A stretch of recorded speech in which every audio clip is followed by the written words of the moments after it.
अमृतसर में बीजेपी सांसद नवजोत सिंह सिद्धू की गुमशुदगी वाले कई पोस्टर लगे हैं। पोस्टर अमृतसर संघर्ष समिति की ओर से लगाए गए हैं। पोस्टर में सिद्धू को खोजने वाले को 2 लाख रुपए के इनाम देने की बात भी कही गई है।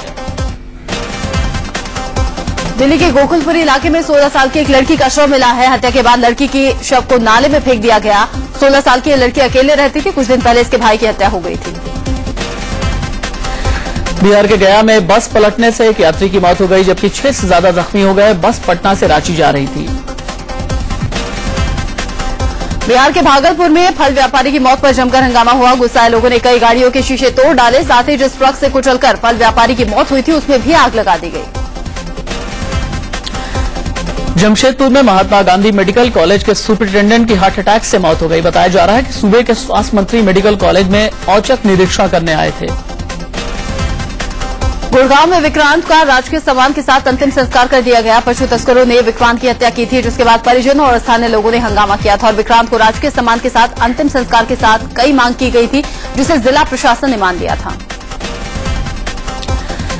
हरियाणा के यमुनानगर में महिला की हत्या के बाद सनसनी फैल गई है। अपराधियों ने ग्रीन पार्क कॉलोनी के नीलम बत्रा की गला घोटकर हत्या की गई। पुलिस अपराधियों की तलाश में जुटी है। गुड़गांव पुलिस ने 76 लुटेरों के साथ ही एक गैंग का पर्दाफाश किया है। पुलिस लूट की साजिश कर रहे 3 बदमाशों को पिस्टल और कारतूस के साथ गिरफ्तार कर चुकी है। इनकी चोरी और लूटपाट के 39 मामलों में तलाश थी। यूपी के आगरा में शराब के लिए एक भाई ने अपने ही भाई को गोली मार दी। शाहगंज इलाके में रहने वाला भीमा शराब के पैसे के लिए अपनी मां से लड़ रहा था। छोटा भाई सहदेव जब बीच बचाव के लिए पहुंचा तब बड़े भाई ने उसे गोली मार दी। सहदेव की हालत भी गंभीर बनी हुई है। उत्तर प्रदेश के कानून देहात में एक सड़क हादसे में 3 लोगों की मौत हो गई, जबकि 2 लोग गंभीर रूप से जख्मी हो गए। ये लोग दिल्ली से इलाज कराकर वापस लौट रहे थे। यूपी के बुलंदशहर में इलाज के दौरान एक महिला से छेड़खानी की गई। पुलिस ने आरोपी फार्मासिस्ट राजीव तिवारी को गिरफ्तार कर लिया। दिल्ली से सटे फरीदाबाद के बल्लभगढ़ इलाके में 12वीं के एक छात्र की गोली मारकर हत्या कर दी गई और डेड बॉडी को कुएं में फेंक दिया गया। साथ ही सबूत मिटाने के लिए लाश पर नमक भी डाला गया। फरीदाबाद कोर्ट परिसर में हुए हत्याकांड मामले में पुलिस ने 2 आरोपियों को गिरफ्तार कर लिया है। दोनों पर अपने साथियों के साथ मिलकर शशि नाम के एक युवक की हत्या का आरोप है। महाराष्ट्र के जलगांव में छत गिरने से 4 लोगों की मौत हो गई। हादसा भटगांव इलाके में हुआ। भारी बारिश के बाद यहां अचानक मकान की दीवार और छत गिर गए। मारे गए लोग एक ही परिवार के हैं। पटना के दीघा में हुए नाव हादसे के बाद अभी 30 लोग लापता हैं। लापता लोगों की तलाश के लिए एनडीआरएफ की टीम लगातार रेस्क्यू ऑपरेशन चला रही है। नदी के बीचों बीच 2 नाव की टक्कर हो गई थी, जिसमें एक नाव डूब गई थी। चंडीगढ़ के सेक्टर 50 से रॉकेट लॉन्चर का जिंदा शेल बरामद हुआ है। पुलिस ने इस जिंदा बम को डिफ्यूज कराने के लिए आर्मी के पास भेज दिया है। फिलहाल इस बात की जांच हो रही है कि रॉकेट लॉन्चर का ये शेल रिहायशी इलाके में कैसे पहुंचा।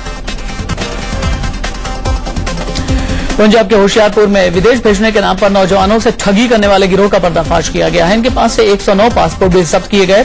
ये गिरोह अवैध तरीके से बेरोजगार नौजवानों को कुवैत भेजने की तैयारी में था।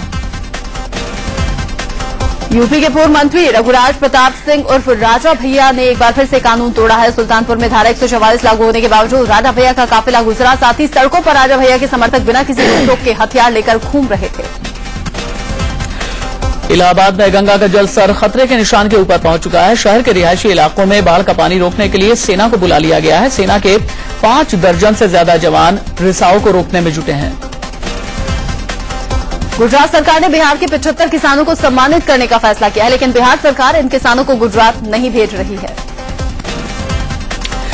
सीरिया ने अमेरिकी धमकी पर पलटवार करते हुए कहा कि अगर विदेशी फौजों ने सीरिया में घुसने की कोशिश की तो इसके गंभीर नतीजे होंगे। अमेरिका ने सीरिया को धमकी देते हुए कहा था कि अगर नागरिकों पर रासायनिक हमले के सबूत मिले तो इसके गंभीर परिणाम होंगे।